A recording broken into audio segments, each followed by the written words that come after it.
آپ کو بتاؤں، نماز ایک لذت والا کام ہے، نماز ایک ذوق والا کام ہے۔ پتہ ہے بہت سارے لوگ بے چین کیوں ہیں؟ نماز وجود کی ضرورت ہے۔ جب لوگ نماز نہیں نہ پڑھتے، اللہ تعالیٰ نے وجود کے اندر روٹی کی خواہش رکھی ہے، پانی کی خواہش رکھی ہے، نیند کی خواہش رکھی ہے، تو جس کو رب نے پیدا کیا اس کے وجود میں عبادت کی جگہ بھی رکھی ہے۔ تو جب ہم سویرے اٹھ کے نماز نہیں نہ پڑھتے، اس کا مطلب یہ ہے کہ پھر ہمارا دن صحیح روشن نہیں ہوتا۔ اس بندے کا دن اصل روشن ہوتا ہے جو سویرے اٹھ کے پہلے نماز ادا کرتا ہے۔ ظہر کا وقت آیا پھر نماز پڑھے، عصر کا وقت آیا، اور میرے نبی پاک علیہ السلام نے فرمایا الصلاۃ عماد الدین، نماز دین کا ستون ہے۔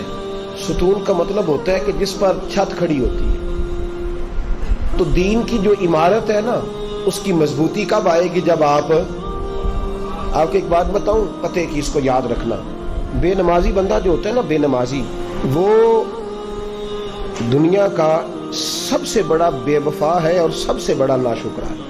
آپ اگر بے نمازی سے وفا کی توقع کریں یا شکر کی توقع کریں کہ وہ کسی کا ساتھ دے گا، تو یہ زیادتی ہے۔ اس لیے کہ جس نے رب کے ساتھ ہی وفا نہیں کی، جس نے ساری نعمتیں دینے والوں کا شکر ادا نہیں کیا، تو وہ تیرا میرا کیسے کرے گا؟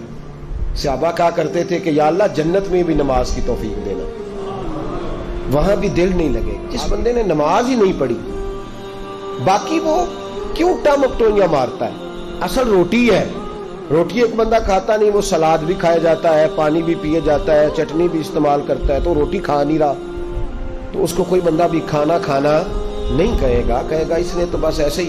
تو نماز معراج کا تحفہ ہے، اور دیکھو یار اس کی عظمت کو سمجھو، یہ وہ تحفہ ہے جو اللہ نے بھیجا ہے، اور آج تک مومن سمجھ ہی نہیں سکا کہ تحفہ اللہ نے بھیجا کس کے؟ نبی پاک کے ہاتھ۔ یہ چھوٹی بات ہے؟ وہ جعلی پیر، وہ لفنگا جو لوگوں کو کہتا ہے کہ نماز کوئی نہیں، ہم دل کی پڑھتے ہیں، اس بے حیا کو یہ نہیں خبر کہ سب سے بڑی معرفت کا نام نماز ہے؟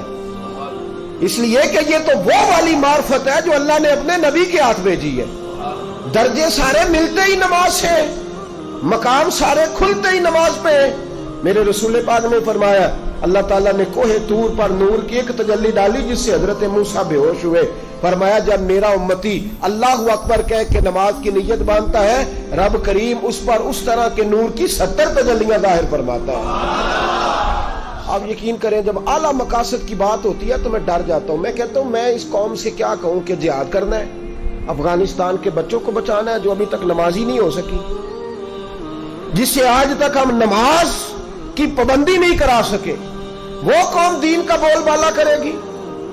اب تو شرم آتی ہے کہتے ہوئے کہ نماز پڑھا کرو، شرم آتی ہے یہ لفظ ادا کرتے کہ ہماری ساری زندگیاں گزر گئیں، ہم ایک نماز نہیں پڑھوا سکے۔ ایک بات اور یاد رکھنا، جو مجھ سے زیادہ پیار کرنے والے لوگ ہیں، میرے قریب رہنے والے، اگر میں نے کسی سے نماز کا پوچھنا چھوڑ دیا ہے نا، تو اس کا مطلب یہ ہے کہ میں سخت اس شخص سے بیزار ہو گیا، اب میں پوچھتا ہی نہیں اس سے۔ کتنا کو بندہ پوچھے؟ جب بہت سارے کام کوئی بندہ چھوڑ جاتا ہے نا، وہ حضرت رومی فرمایا کرتے تھے جب تیرا کوئی محبوب تجھ پہ غصہ کرنا چھوڑ جائے تو پھر سمجھ لینا تیرا اس کا تعلق کمزور ہو گیا۔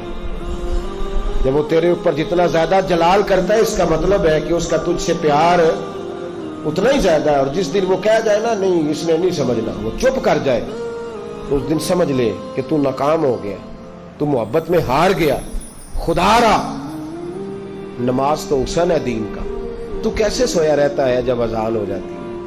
تجھے کیسے خیال نہیں آتا جب تجھے مسجد؟